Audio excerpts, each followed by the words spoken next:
Hey guys, it's Parzival. I also go by Will, and I am back with another character babble. This is another character that I'm using in Hollow Hills, like my last character babble, though this one is notably less gross and creepy. So I will once again say, if you guys are just here for the art, you are free to mute if you like, though I do not have the same warning as last time where it might go into like creepy sort of body horror type stuff, though I think last time was still kind of tame, but still, just to be safe. This one is a character named Echo that I bought from Luigi on Tumblr and DeviantArt, and she's admittedly, I don't really buy a lot of expensive adoptables because I don't really like, I don't really feel the need to spend lots of money on adoptables unless it's a specific special circumstance. But Luigi has such gorgeous art, and as soon as I saw Echo, she's got the seafoam green tealish color scheme, and she's a goat girl, and I loved her so much, so I decided to splurge a little bit, even though I can't really draw her legs, as you guys can see in this speed paint. I struggle a lot with them, but I love her so much, and she's just a design that I just adored, so I knew that I had to get her. I actually sat on it for a long time because she was on auction, and I waited like 4 days, and I said if no one has bid on her in those 4 days, then I'm gonna put a starting bid on her, and no one bid on her, so I put the starting bid down, and I ended up getting her, and I am very, very happy, and I love her so much. She's so super adorable. But that's the origin of where the character design came from. Echo herself, I decided to go based on Greek mythology, and I made her basically the Greek legend, and I do that with a few characters because I just like the idea of reimagining certain things. But Echo is my reinterpretation of Echo from Greek mythology. Satyrs and nymphs in mythology were basically specified to certain genders, so nymphs were always female and satyrs were always male, and they were like very gender specific, and they were like the male and female variants of each other. But I don't fly like that, so I just decided they were like both and either, whichever one they identified with. So I call Echo a satyr nymph because she does she's technically a satyr with her goat features, but she would be considered a nymph since she's female and identifies with female.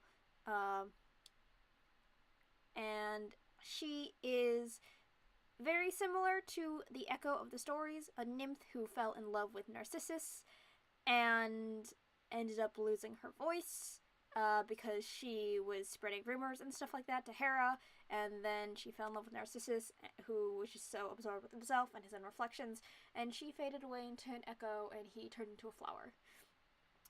But I ended up deciding that for my version of Echo, because I want to use her where she's not, dead, she didn't actually die.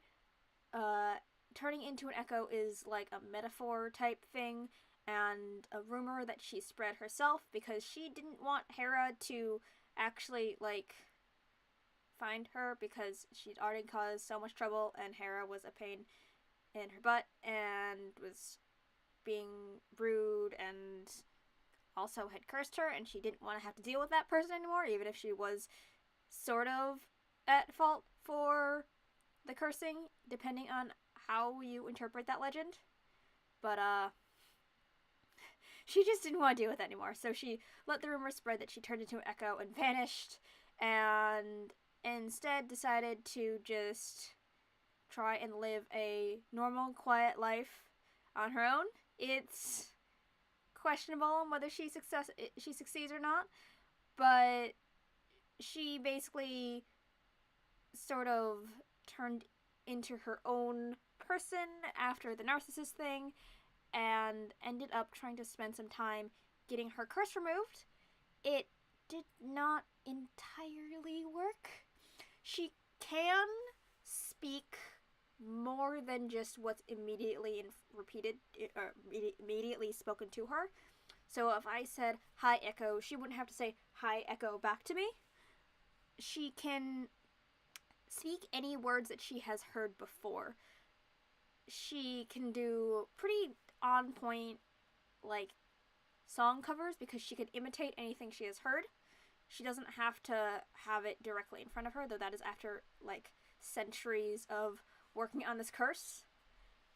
She does have to deal with not being able to necessarily have the words to articulate specific feelings or specific emotions, but she tends to just write for that because in a modern setting, by the time she's actually a character that I'm using, it's now modern times, and she can just text or type or something like that, or write with like pen and paper if she wants to, though that's kind of slow.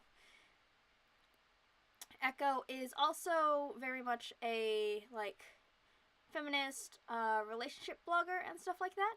She talks a lot about in her modern life good relationships, especially in fandom spaces, because she is still very much a fangirl. She falls in love with the latest idols and the latest bands and celebrities and stuff like that, and that's just kind of how she is. She enjoys that sort of camaraderie you get with other people talking about the same special interests. But she also is very aware that in those spaces there can be a lot of unhealthy behaviors, like celebrities taking advantage of female fans and stuff like that. So she tries to use her platform as a fandom blogger to also talk about healthy relationships and stuff like that. She also, as I mentioned earlier, she can imitate songs and stuff like that, so she does covers as a hobby, and she indulges in a lot of various media, which is part of the fandom thing, but it's also just a good way for her to get new phrases because she can quote movies back at people or make references that she's heard on TV. It expands her verbal vocabulary as something that she is able to speak and has access to. She also knows various types of countries' sign language, so it's not just American Sign Language or British or Australian Sign Language. She knows various sign languages from various countries just because that's what she also put time into, since she can't speak like a able-bodied person. I don't know if that counts for people who are mute, but she is like technically disabled because she cannot speak the same. But yeah. But anyways, I think that is the end of my speed paint. You guys know what to do. All the links are below, and I hope that you enjoyed this little character babble. Thanks for joining me, guys. Bye!